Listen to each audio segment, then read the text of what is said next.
Cześć, dziś opowiem trochę o japońskich kamieniach do wytwarzania zawiesiny Asano Mikawa na górach.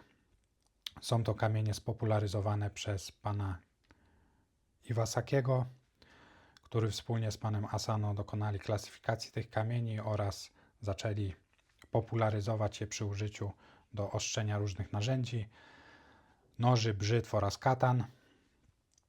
Pan Iwasaki, tworząc brzytwy, chciał stworzyć jakąś klasyfikację, jeżeli chodzi o ostrzenie, aby móc swoim klientom powiedzieć: naostrz brzytwę w taki sposób, używając tych i tych kamieni z takimi znaczkami, i wtedy uzyskasz taki i taki efekt. Wydał też małą publikację na temat tego, jak powinno się ostrzyć brzytwę, gdzie właśnie opisany jest proces ostrzenia brzytwy przy użyciu tych kamieni. Kamienie są klasyfikowane ze względu na warstwę, z której pochodzą, a nie ze względu na drobinki ostrzące, które są w nich zawarte, ale warstwa skały, z której pochodzą, ma wpływ na to, jakie tam drobinki się wytworzyły, ponieważ na każdą z tych warstw skale podobne siły oddziaływały, więc będą w ramach jednej warstwy te kamienie do siebie bardzo zbliżone, ale niejednakowe. Kamienie o takim samym oznaczeniu mogą o siebie trochę odbiegać, jeżeli chodzi o stopień polerowania oraz szybkość działania. To są jednak kamienie naturalne i nigdy jedna sztuka do drugiej sztuki nie będzie identyczna, chociaż mogą i powinny być bardzo do siebie podobne. Jest to już przez lata sprawdzone, że tak jest, i ludzie używający właśnie kamieni z tymi oznaczeniami uzyskują podobne efekty. Obojętnie gdzie by nie ostrzyli, jakby nie ostrzyli, to podobne efekty uzyskują, jeżeli chodzi przynajmniej o brzytwy. Co warto o tych kamieniach wiedzieć? Oprócz tego, że są sklasyfikowane ze względu na warstwę kamienia, z której pochodzą, i to jest ten oznaczenie lewym dolnym rogu. Tutaj jest oznaczenie Koma, Mejiro, Tenju, Botan, Jae-botan, Atsu oraz Ban. To są znaczki, które oznaczają pochodzenie w skale, czyli warstwa skały, z której pochodzi ten dokładnie kamyk. Pozostałe pieczątki to pieczątki, która jest wybita na czerwono, oznacza, że jest sprawdzony przez Asano kamień, czyli jest sklasyfikowany przez Asano. Pieczątka poniżej oznacza pochodzenie jego, czyli że to jest Mikawa Shironagura, a pieczątka z lewej strony u góry oznacza klasyfikację kamienia. Klasyfikacji mamy kilka. Jednej, której tutaj nie widać, to jest klasyfikacja tak zwana sword grade, która jest używana, kamienie używane do ostrzenia katan. Są to bardzo duże sztuki kamienia, takie benchstone albo nawet większe niż 20 cm długości, 8 cm szerokości. No i osiągają one zawrotne ceny. Ja takiego akurat nie posiadam.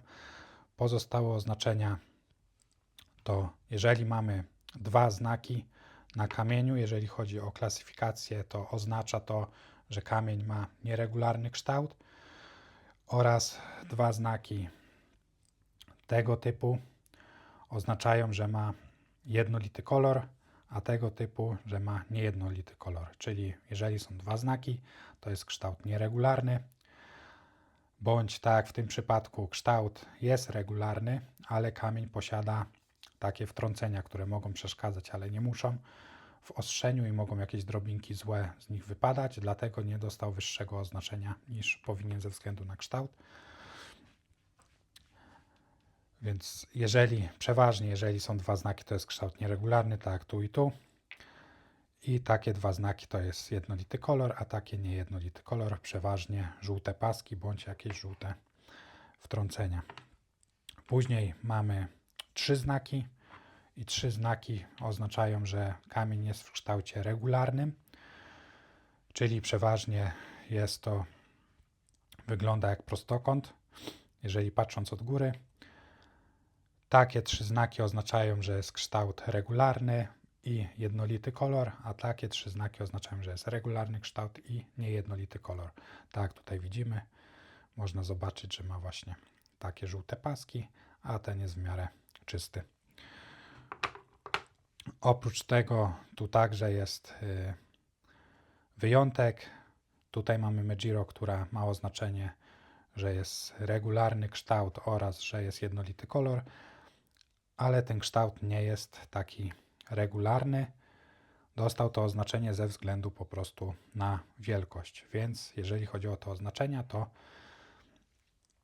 nie są one takie proste, bo różne czynniki mają wpływ na to, czy oznaczenie dostanie kamień wyższe, czyli z 3 znakami uznaje się, że kamień ma wyższe oznaczenie, jest w lepszej klasyfikacją, wpadł w lepszą klasyfikację niż kamień z 2 znakami. I teraz tak, jeżeli chodzi o to, jak używamy tych kamieni, no to po prostu mamy kamień bazowy, który jest dosyć twardy. Te kamienie powinny być większe niż kamień bazowy albo o podobnej twardości. Wytwarzamy zawiesiny za pomocą tych kamieni, no i na takiej zawiesinie ostrzymy. Zawiesina z tych kamieni się powoli rozbija przy ostrzeniu i daje coraz lepsze efekty polerujące. Dlatego te kamienie, jeżeli chodzi o gradację, to nie mają jednolitej gradacji, tak jak kamienie syntetyczne, tylko działają w jakimś spektrum gradacji od do. Często gradacje się pokrywają, czyli na przykład zawiesina na początku z takiego botana będzie dosyć szorstka, ale po wyrobieniu będzie gładsza niż i wyżej będzie polerować niż zawiesina z tędziu na początku. Po wyrobieniu zawiesina z tędziu będzie polerować wyżej niż wyrobiona zawiesina z botana, ale na początku jest możliwe, że będzie polerować niżej niż wypracowana zawiesina z botana. Dlatego one między sobą nachodzą i przejście pomiędzy nimi jest dosyć gładkie i bardzo to dobrze wpływa na proces ostrzenia, bardzo fajnie się z nimi ostrzy, jeżeli chodzi o brzytwy. Tutaj mam je ułożone w taki sposób, w jakie klasyfikuje się ze względu na gradację, bo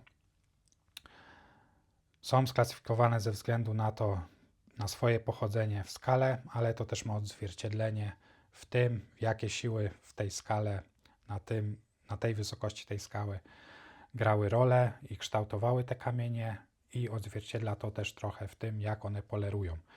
I za najbardziej szorstką tutaj uznaje się kamień typu ban, później jest atsu, później wyżej poleruje jaebotan, jeszcze wyżej jest botan, później tenjiu, mejiro i na końcu koma. Jeżeli chodzi o szybkość działania, to tutaj się trochę to zmienia, bo ban najszybciej działa, najbardziej jest agresywny, po nim najszybciej działa koma, później jaebotan, botan, tutaj wchodzi atsu, jest przy samym końcu już tenjiu i najwolniej działa mejiro.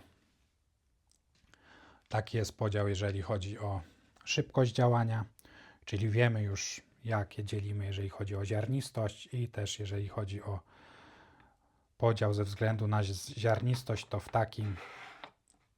w takiej kolejności od lewej tutaj do prawej, jeżeli byśmy chcieli ostrzyć, to ostrzymy, czyli od najbardziej szorstkiego do najbardziej polerującego kamienia. Oraz wiemy, jak szybko działają. Umiemy je rozróżnić, jeżeli chodzi o warstwę i ich pochodzenie, o to, jaki mają kształt oraz kolor. I to są wszelkie informacje, jakie nam są potrzebne, żeby dalej przejść do kolejnych etapów, czyli już do ostrzenia na nich. Warto jeszcze wspomnieć, że sama klasyfikacja, jeżeli chodzi o kształt kamienia i kolor, nie wpływają na to, jak on działa. Czyli wyższa klasyfikacja, w tym wypadku 3 znaki, regularny kształt, regularny kolor, nie oznacza, że ten kamień, takie mejiro, będzie lepsze od mejiro, który ma nieregularny kształt i niejednolity kolor.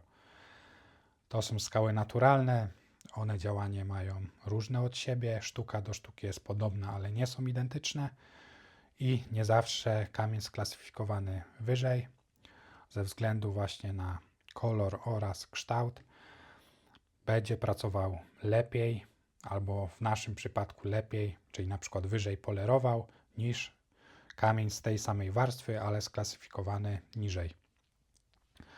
Także tą klasyfikacją nie musimy się przejmować. Jest ona bardziej obserwacyjna niż taka działająca praktycznie. I to by było na tyle, co warto wiedzieć o Mikawa na górach. W kolejnych filmach będę skupiał się już pojedynczo na każdej z nich. Będziemy sobie ostrzyć brzytwę na każdej z tych nagór, czy na zawiesinie z tych nagór osobno, sprawdzać pod mikroskopem, jakie daje efekty i jak daleko możemy posunąć się z ostrzeniem za pomocą tej zawiesiny. To by było na tyle. Dzięki.